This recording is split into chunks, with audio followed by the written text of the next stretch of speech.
Bonsoir bien-aimés et bienvenue à l'actualité du ciel. Nous poursuivons l'enseignement sur la crainte de Dieu, la clé. La clé du repos, c'est la crainte de Dieu.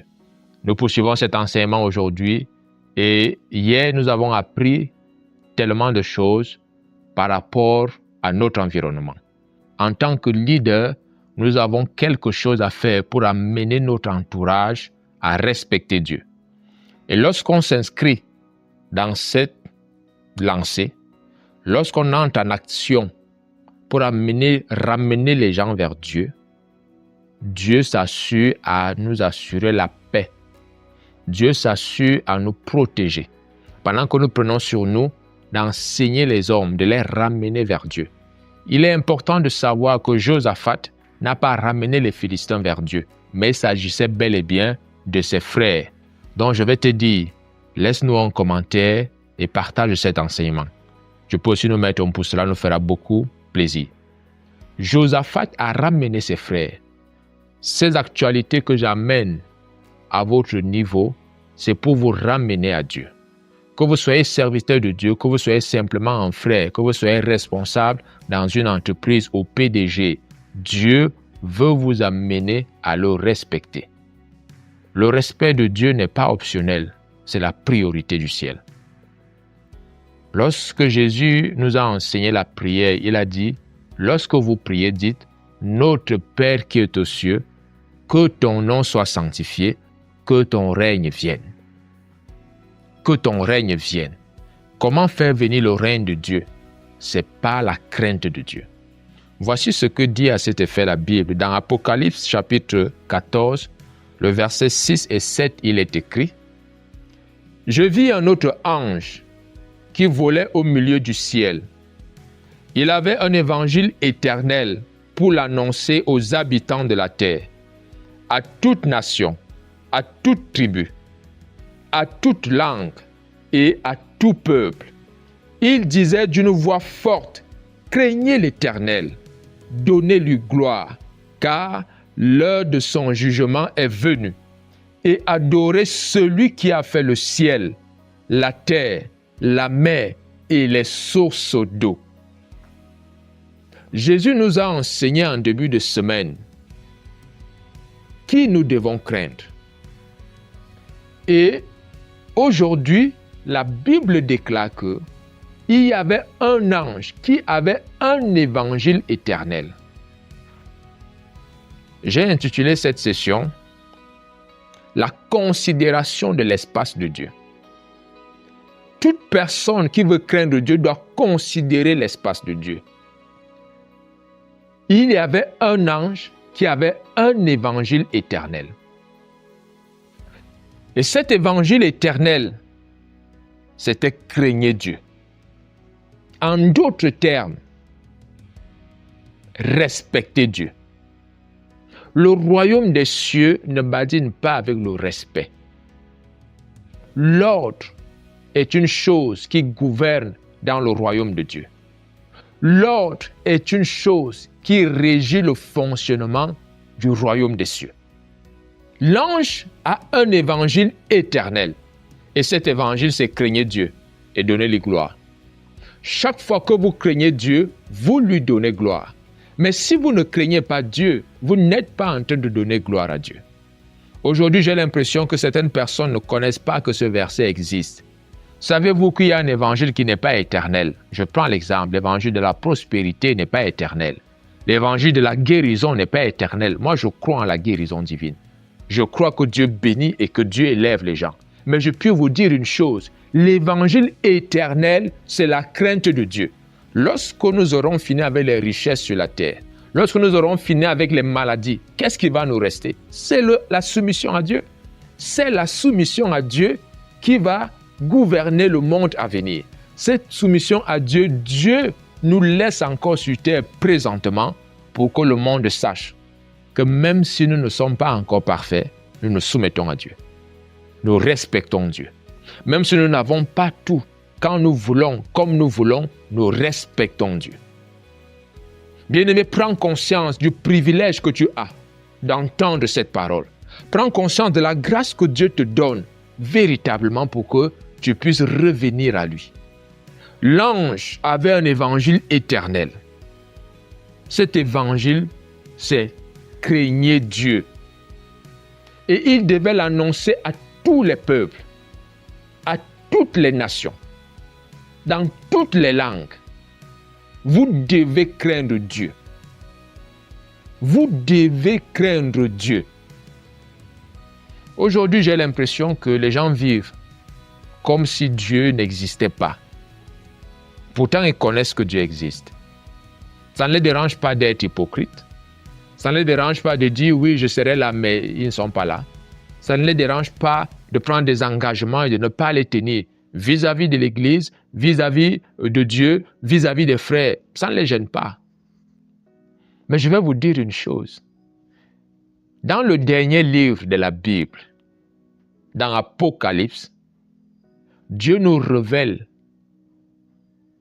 qu'il y a plusieurs types d'évangiles. Parce que si Dieu dit que l'ange avait un évangile éternel, on n'a pas dit que l'ange a l'évangile éternel, mais il avait un évangile éternel.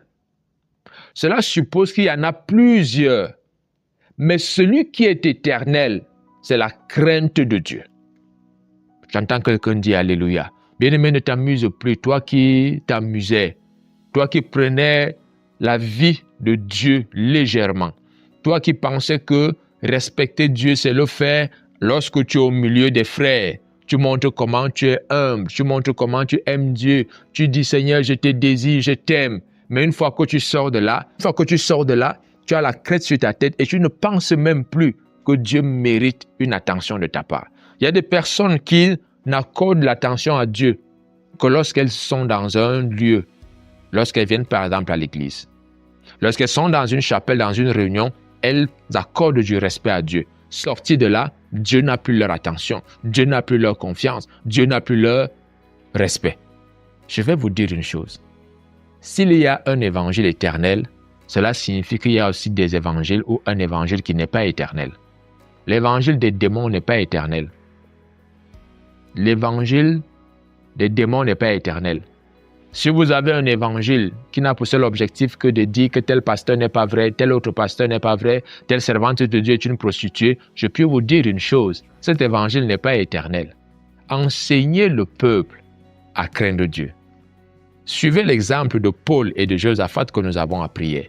Enseignez au peuple à craindre et à respecter Dieu. Alors vous ferez de ces personnes une église sans tache, ni ride devant Dieu. Enseignez au peuple à craindre Dieu. Enseignez au peuple à s'attacher à Dieu. Enseignez au peuple à avoir confiance à la parole écrite de Dieu. Cela est fondamental. Vous n'avez pas besoin de connaître les profondeurs de Satan. Vous avez besoin de connaître l'amour de Dieu. Vous avez besoin de connaître ce qui régit le royaume des cieux. Ce qui régit votre patrie, c'est la crainte de Dieu. C'est la crainte de Dieu. Vous savez, dans Apocalypse chapitre 2, lorsque Dieu parle à l'église de Thyatire, il dit au verset 24, « À vous, à tous les autres de Thyatire, qui ne reçoivent pas cette doctrine, qui n'ont pas connu les profondeurs de Satan, comme il les appelle, je vous dis, je ne mets pas sur vous d'autres fardeaux, seulement ce que vous avez, retenez-le jusqu'à ce que je vienne. » Qu'est-ce que vous avez? C'est la crainte de Dieu. Ne cherchez pas à connaître les profondeurs de Satan. Il y a des gens qui viennent vous séduire en venant vous révéler le chiffre 666, en venant vous parler des Illuminati, en venant vous dire ceci, c'est bien, mais je vous dis l'évangile éternel, c'est la crainte de Dieu. Une personne qui craint Dieu échappera naturellement à la marque de la bête. Une personne qui craint Dieu saura prendre position. Une personne qui craint Dieu, c'est une personne qui ne se soumettra pas à l'ordre mondial.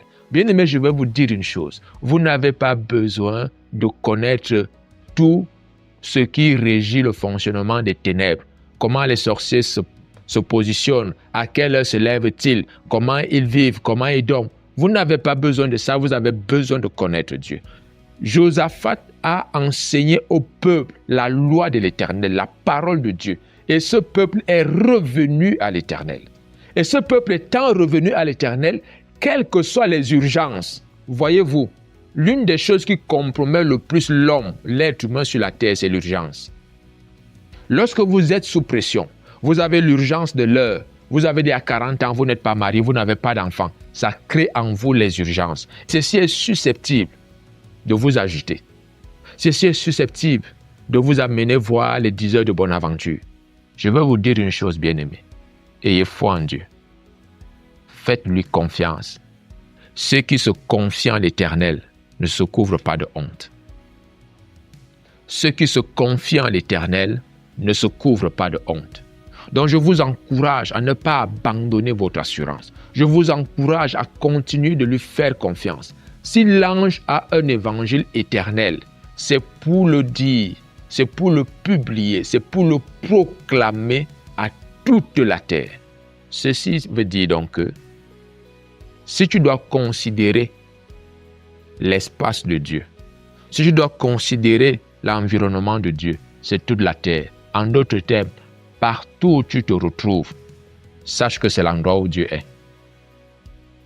Partout où tu te retrouves, sache que c'est l'endroit où Dieu est. Toi qui me reçois au travers de ces enseignements, peu importe où tu te retrouves, là où tu es présentement, Dieu est là. Et Dieu est en train de te parler. Dieu t'invite à revenir à lui. Nous allons étudier des personnes dans la Bible qui se sont retrouvées dans des endroits dont ils ne pouvaient pas s'attendre à ce que ce soit une terre sainte. Ils se sont retrouvés à des endroits où ils ne pouvaient pas s'attendre à ce que, là où je me retrouve aussi, il y a des choses que je ne dois pas faire. Il y a des choses que je ne dois pas faire. Je vais vous dire une chose. Le premier endroit où vous vous trouvez, c'est vous-même. Ça veut dire que vous êtes dans le corps que vous avez là. Dieu est là-dedans. Et parce que vous êtes dans le corps que vous avez, vous ne devez pas vous décaper. Vous ne devez pas absolument chercher à changer de couleur de peau. Parce que c'est nier ce que Dieu a fait de vous. Et lorsque vous le faites, vous n'êtes pas en train de respecter Dieu. Vous n'êtes pas en train de respecter Dieu.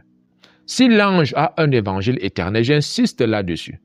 L'ange avait un évangile éternel. Un évangile éternel. Et cet évangile, il devait l'annoncer à toutes les nations. Et cet évangile, c'est la crainte de Dieu. C'est que honorer Dieu. Bien aimé, je crois que ces actualités, ces informations que vous recevez sont vraiment de nature à vous ramener vers Dieu. Sont de nature à vous amener à établir une relation avec Dieu si vous ne l'avez pas. Ne vous amusez pas avec la crainte de Dieu. Ne vous amusez pas. Je sais qu'aujourd'hui, ce n'est pas le message qui a pignon sur rue ou pignon dans nos églises. Tout le monde veut l'évangile de prospérité, l'évangile de guérison, l'évangile de, je ne sais pas, des démons, l'évangile de, ainsi de suite. Bien-aimés, recherchez l'évangile éternel. Désirez l'évangile éternel. Et cet évangile, c'est la crainte de Dieu. C'est la crainte de Dieu. Si un ange venait m'annoncer un autre Jésus que celui qui fut cloué, je lui dirais arrière de moi. Je lui dirai arrière de moi. Quand Paul dit qu'est-ce qui me séparera de l'amour de Dieu, bien-aimés, prenez conscience du privilège que vous avez d'être porteur de bonnes nouvelles, d'être porteur de la vie de Dieu, d'être porteur de la grâce de Dieu. Prenez conscience. Prenez conscience. Nous allons étudier quelques cas de personnes dans la Bible qui ont su considérer l'environnement de Dieu, l'espace de Dieu. Vous ne pouvez pas craindre un homme sans considérer son espace. Parce qu'il n'y a aucun homme sur cette terre qui ait besoin de respect en tout lieu, en tout temps. Il y a toujours un endroit où cet homme a besoin de respect. Voyez-vous, un homme, même s'il n'est que simple soldat et qu'il est méprisé dans le camp militaire, quand il rentre chez lui, tout ce qu'il attend de sa famille, sa femme et ses enfants, c'est le respect. Parce que là, c'est son environnement. Là, c'est lui qui est le chef. Et il s'attend à être respecté. Ce n'est pas une doléance. Ce n'est pas non plus une faveur que vous lui faites. En réalité, c'est un droit qu'il mérite. Lui, il mérite ce droit et vous, vous avez ce devoir. C'est de la même manière que je veux vous dire aujourd'hui. Comprenez très bien ce que je vous apporte comme information, ce que Dieu m'enseigne. Dieu s'attend à ce que que vous preniez conscience qu'il est là. Que vous preniez conscience qu'il est là. Le premier cas que nous allons étudier, c'est le cas de Jacob. Jacob est né et dans sa famille, il vivait normalement, mais il n'avait pas en esprit la crainte de Dieu. Mais cependant, Jacob respectait son père, mais parce qu'il ne craignait pas Dieu, il pouvait faire des coups bas sans que son père ne soit au courant. Sans que son père ne soit au courant. Parce que l'absence de la présence de Dieu dans ta vie va t'amener à honorer des hommes quand tu les vois, et quand ils ne sont pas là derrière leur dos, tu vas leur manquer de respect. Derrière leur dos, tu vas faire ce qu'il te semble bon ou ce que tu veux. Or, une personne qui a la crainte de Dieu en esprit commence à changer d'attitude et d'habitude. Ici donc, Jacob, il est à Canaan avec son père, sa mère et son frère. Mais cependant, lorsqu'il se sépare des frères, naturellement, on se serait attendu à ce que Jacob soit pire. On se serait attendu à ce que Jacob néglige Dieu, la présence de Dieu. Mais Jacob, pendant qu'il est en train de partir, pendant qu'il est en train de fuir, pendant qu'il se sépare du reste de la famille, je suis dans Genèse 28, je lis le verset 12, le verset 16, le verset 17 et le verset 22. Commençons avec le verset 12. Il est écrit au verset 12. Il eut un songe, et voici, une échelle était appuyée sur la terre, et son sommet touchait au ciel. Et voici les anges de Dieu montaient et descendaient par cette échelle. Verset 13. Et voici l'Éternel se tenait au-dessus d'elle, et il dit, je suis l'Éternel, le Dieu d'Abraham, ton père, et le Dieu d'Isaac. La terre sur laquelle tu es couché, je la donnerai à toi et à ta postérité. Jacob dort quelque part. Il pense que c'est un terrain qui est comme les autres. C'est une terre qui est comme les autres. Mais je veux vous dire une chose, bien-aimés. Lorsque vous allez prendre conscience que votre corps qui est né de nouveau, parce qu'on va vous dire que non, le corps ne naît pas de nouveau, parce que vous êtes né de nouveau dans ce corps-ci devient saint. À partir de là, vous prenez conscience que le corps que vous avez, puisque vous qui habitez ce corps, qui n'a pas changé physiquement, parce que vous avez changé, vous êtes né de nouveau, le corps devient saint. Parce que le corps, c'est la terre. Cette terre-ci, vous la rendez saint parce que Dieu habite en vous. Parce que Dieu habite avec vous. Alléluia. Je veux que vous réalisez cela. Et lorsque vous prenez donc conscience, de la même manière que Jacob a dormi à un endroit et s'est rendu compte, ayant vu un songe, que là où il se trouve là, c'est le terrain de Dieu. Voici ce que Jacob va dire. Au verset 16, il est écrit, Jacob s'éveilla de son sommeil et il dit, certainement, l'Éternel est en ce lieu et moi je ne le savais pas. Regardez l'attitude. Il dit, et moi je ne le savais pas. Verset 17, il eut peur et dit que ce lieu est redoutable. C'est ici la maison de Dieu. C'est ici la porte des cieux. Jacob, il n'y avait aucun homme autour de lui. Jacob a eu une attitude révérencieuse vis-à-vis de la présence de Dieu. Parce que Dieu s'est présenté à lui, Jacob a eu du respect. Il n'a pas eu besoin d'avoir des spectateurs pour l'acclamer, des hommes pour lui dire, oui, on voit vraiment que tu respectes Dieu. Vous n'avez pas besoin de spectateurs pour respecter Dieu. Donc, lorsque vous comprenez que l'évangile éternel est répandu sur toute la terre, peu importe là où vous vous trouvez, même si vous n'avez pas des hommes qui peuvent attester de votre fidélité à Dieu, vous devez être fidèle à Dieu. Même si vous n'avez pas de personnes qui peuvent attester de votre respect de Dieu, vous devez respecter Dieu. Jacob ici n'avait personne autour de lui qui pouvait lui dire « Gars, félicitations, tu es vraiment un bon chrétien. » Pas du tout. Il n'y aura pas toujours des spectateurs pour vous encourager, pour vous dire merci, pour vous dire bravo. Sachez néanmoins que Dieu s'attend à ce que vous le respectiez. Lorsque vous prenez conscience que Dieu est ici, vous devez respecter cet endroit. Lorsque vous prenez conscience que Dieu est dans cette assemblée. Dieu est avec cette personne. Vous devez respecter cette personne. Cette personne, c'est de la terre qui porte la personne. Donc cette personne, parce qu'elle est faite de terre, vous devez respecter cette personne. Et je puis vous dire une chose, vous devez respecter vos parents. Lorsque vous manquez de respect à vos parents, c'est une terre que vous n'avez pas su considérer. Je vais vous dire une chose, vous n'avez pas besoin que tout le monde respecte votre père, vous devez le respecter. Vous n'avez pas besoin que tout le monde respecte votre mère, vous devez la respecter. C'est ce que Dieu attend de vous. C'est ce que Dieu attend de vous. Bien-aimés, considérez l'espace de Dieu. Cela est nécessaire pour mener une vie de crainte efficace. Si vous ne savez pas considérer l'espace de Dieu, lorsque les occasions s'y présenteront que vous n'aurez pas d'admirateurs, de spectateurs, vous allez vous laisser aller. Regardez, copiez l'exemple de Jacob. Jacob, lorsqu'il était plutôt en groupe, il semblait être négligent. Il semblait ne pas prêter une oreille attentive à Dieu. Il semblait ne pas s'attendre à Dieu. Mais étant séparé du groupe, Jacob a manifesté le respect que Dieu attendait de lui. Et ça a tout changé. Jacob, la Bible déclare ici que Jacob a eu peur. En d'autres termes, Jacob a respecté l'espace de Dieu, l'environnement de Dieu. Vous ne pouvez pas venir à l'église. Vous êtes noir comme moi et vous débarquez avec les cheveux rouges sur la tête. Vous êtes des Sangoku. Si vous-même vous accouchez un enfant qui a des cheveux rouges, soyons sérieux, soyons objectifs. Bien-aimés, il y a de la sobriété lorsque vous êtes enfant de Dieu. Il n'y a pas d'extravagance.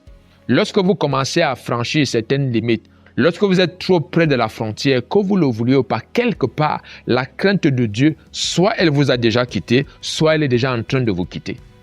Soit elle est déjà en train de vous quitter. Il est important pour vous de comprendre. Vous ne viendrez pas à l'église avec des talons qui font 15 cm comme si vous avez des sabots. Bien-aimés, vous n'êtes pas des lièvres. Pas du tout. Dieu vous a créé et vous êtes assez belles, mesdames. Mes sœurs, vous êtes assez belles. Je puis donc vous dire une chose. Vous avez des personnes qui puissent reconnaître votre sainteté ou pas du tout. Dieu s'attend à ce que vous le respectiez. Jacob est un modèle.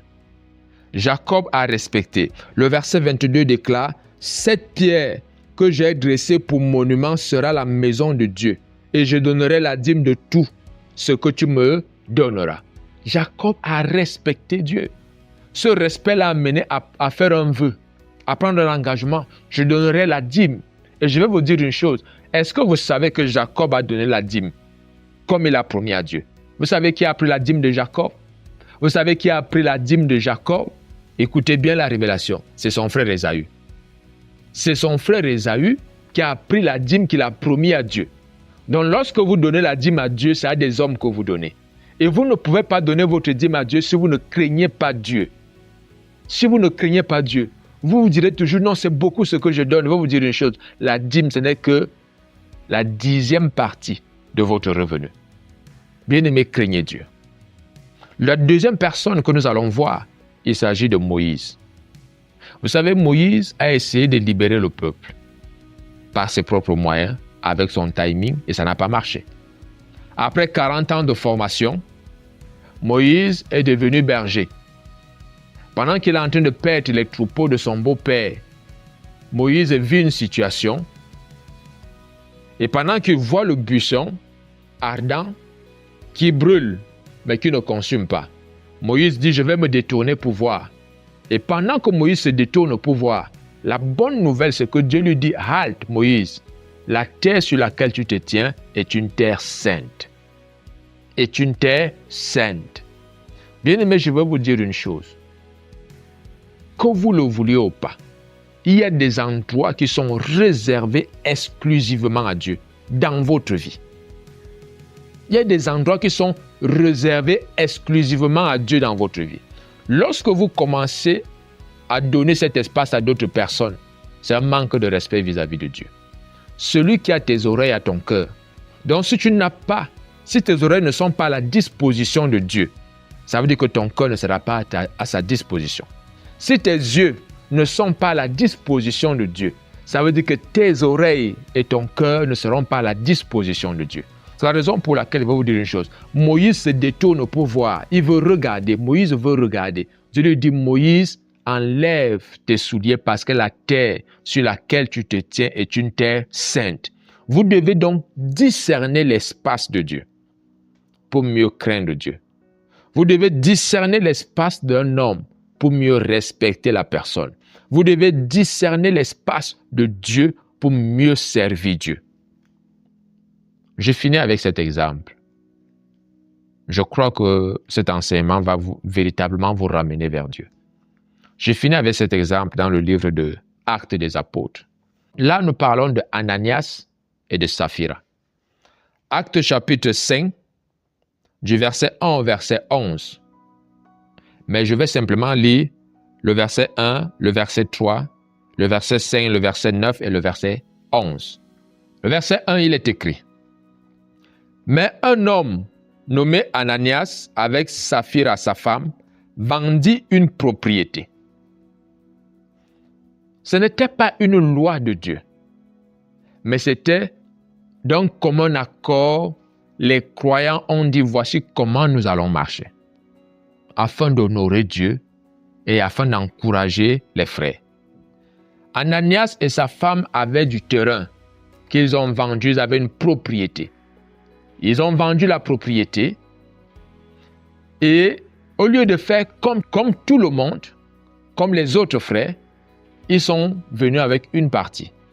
Ananias a retenu une partie de l'argent pour souvent aller manger les pains chargés après, les shawarma après, en cachette avec sa femme.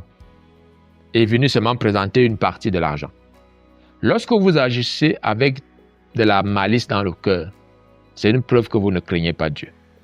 Maintenant, je vais vous dire une chose. Votre mépris de Dieu peut être sanctionné comme vous n'imaginez pas, afin d'apprendre aux autres qui sont autour de vous à ne pas mépriser Dieu. Afin d'apprendre aux autres qui sont autour de vous à ne pas mépriser Dieu. Voyez-vous, au verset 3, il est écrit: Pierre lui dit: Ananias, pourquoi Satan a-t-il rempli ton cœur au point que tu mentes au Saint-Esprit et que tu aies retenu une partie du prix du champ? Voyez-vous, Ananias n'a pas respecté l'espace de Dieu.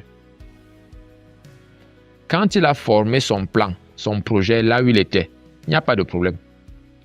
Il pouvait même manger l'argent. C'est ce que Pierre va lui dire. Tu pouvais faire de ton argent ce que tu voulais, il n'y a pas de problème. Mais ne viens pas ici, dans l'espace de Dieu, pour venir enseigner aux gens à manquer de respect à Dieu. Là où il ne faut pas. Là où il ne faut pas. C'est la raison pour laquelle, en tant que serviteurs de Dieu, nous devons enseigner au peuple à ne pas manquer de respect à Dieu. À ne pas manquer de respect à Dieu. Vous êtes une femme au foyer, ne manquez pas de respect à votre mari. C'est manquer du respect à Dieu. Vous êtes un homme marié, ne manquez pas de respect à votre femme. C'est déshonorer Dieu. Vous n'êtes pas en train de rendre gloire à Dieu lorsque vous manquez de respect à votre femme. Vous êtes dans une assemblée. Lorsque vous manquez du respect à votre pasteur, vous êtes en train de déshonorer l'Église. Bien-aimé, Dieu s'attend à ce que vous soyez différents. Dieu s'attend à ce que vous reflétez le royaume sur la terre. La priorité du royaume, c'est la crainte, c'est le respect. C'est la raison pour laquelle l'ange a l'évangile éternel. Ça veut dire l'évangile qui ne va pas s'arrêter à l'enlèvement. L'évangile qui va continuer, c'est la crainte de Dieu. L'évangile qui va continuer, c'est la crainte de Dieu. C'est la raison pour laquelle, au verset 5, voici ce que Ananias, entendant ces paroles, tomba et expira. Une grande crainte saisit tous les auditeurs. Je ne souhaite pas que tu sois celui qui est utilisé comme exemple pour enseigner la crainte aux autres. Je ne souhaite pas, frère, serviteur de Dieu, frère dans la foi, frère, homme, femme, je ne souhaite pas que tu sois celui qui est utilisé pour enseigner la crainte aux autres. C'est la raison pour laquelle je t'invite humblement à respecter Dieu. Je t'invite, s'il te plaît, respecte Dieu. Donne à Dieu la place qu'il faut. Lorsque la Bible déclare que notre Dieu est un Dieu jaloux, cela veut simplement dire que Dieu ne voudrait pas être le second. Il veut être le premier dans tout. Il veut être le premier partout. Dieu. C'est tout. Et tout ce que le monde et la religion vont vous enseigner, c'est que Vous pouvez tout faire, Dieu peut attendre. C'est un Dieu compatissant, il est amour, il peut toujours attendre. Il va vous dire une chose, ne faites plus attendre Dieu. Il est temps pour vous de venir au Seigneur. Il est temps pour vous de revenir à Dieu. Il est temps pour vous de revenir à Dieu. Si vous regardez très bien, votre foi a commencé à diminuer, à baisser. Vous avez commencé à perdre le zèle de Dieu, de la maison de Dieu, à partir du moment où vous n'avez plus d'estime pour Dieu. Où votre respect, vous l'avez placé en la religion ou en des hommes. Vous avez commencé à perdre la foi, la confiance. Et vous êtes devenu une personne craintive, manipulée par les gourous qui s'appellent pasteurs, qui peuvent vous dire que non, vous n'êtes pas une femme, votre identité a été falsifiée à votre naissance. Nous allons prier pour déprogrammer ceci et pour reprogrammer cela. Bien aimé, je vais vous dire une chose. Ce genre de discours fabrique plus des poltrons plutôt que des personnes affermies, plutôt que des personnes sereines. Dieu t'invite à le craindre. La crainte va te rendre serein. Vous savez, Josaphat a enseigné au peuple à craindre Dieu. Josaphat lui-même s'est appliqué à craindre Dieu face à une urgence. Ce n'est pas parce que les situations étaient difficiles que ce dernier a commencé à nier son identité. Au contraire, il a réaffirmé son identité. Donc, je vais te dire une chose, bien-aimé. Ne soyez pas comme Ananias et Saphira.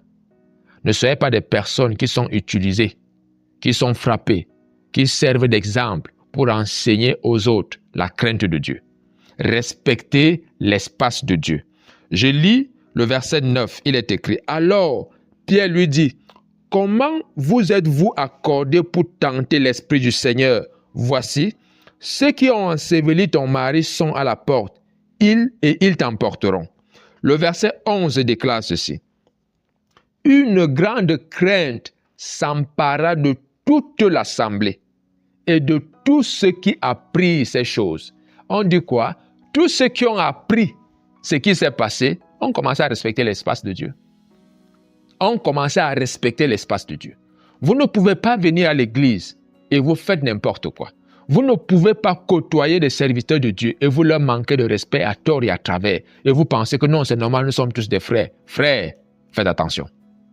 Frères, faites attention. Je ne suis pas en train de vous menacer, je vous donne un conseil. Lorsque les gens ont appris la leçon dont le titre est Ananias et Saphira, lorsqu'ils ont appris cette leçon, la Bible déclare que la crainte s'est emparée d'eux. Ils ne se sont pas emparés de la crainte, mais la crainte s'est emparée d'eux. Ils ont compris qu'il y a des endroits, des espaces qui sont réservés exclusivement à Dieu. Vous devez faire de votre maison un endroit qui est exclusivement réservé à Dieu. Vous pouvez faire de votre cœur un endroit qui est exclusivement réservé à Dieu. Vous pouvez faire de vos yeux un espace exclusivement réservé à Dieu. Vous pouvez faire de vos oreilles un espace exclusivement réservé à Dieu. Exclusivement. Voilà ce que Dieu attend de toi. Voilà ce que Dieu attend de toi. Bien-aimé, cela est nécessaire.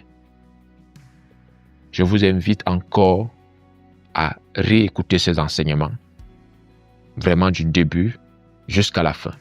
Je crois que Dieu est en train de vous amener quelque part. Il est temps pour vous d'entrer au repos. Il est temps pour vous de vous reposer. La crainte de Dieu va vous amener à vous reposer sur Dieu. Josaphat a été acculé, mais parce qu'il a appris la crainte de Dieu, il a enseigné la crainte de Dieu, il s'est reposé sur Dieu face à une coalition de royaumes qui venaient lui faire la guerre et il a eu la victoire sans combattre. Lorsque Josaphat s'est mis à enseigner la crainte de Dieu à ceux qui l'environnaient, Dieu a semé la terreur autour de lui. Lorsque tu t'inscris dans la crainte de Dieu et que tu l'enseignes à ceux qui sont avec toi et que tu les amènes à respecter l'espace de Dieu, Dieu va se charger d'atténuer, d'arrêter toute influence maléfique, d'arrêter toute maladie autour de toi, d'arrêter les situations qui étaient contraires dans ta vie. Je prie que Dieu dispose véritablement ton cœur à le chercher. Reviens, bien-aimé. Dieu n'a pas encore fini avec toi. Que l'Éternel te bénisse. Retrouvons-nous demain.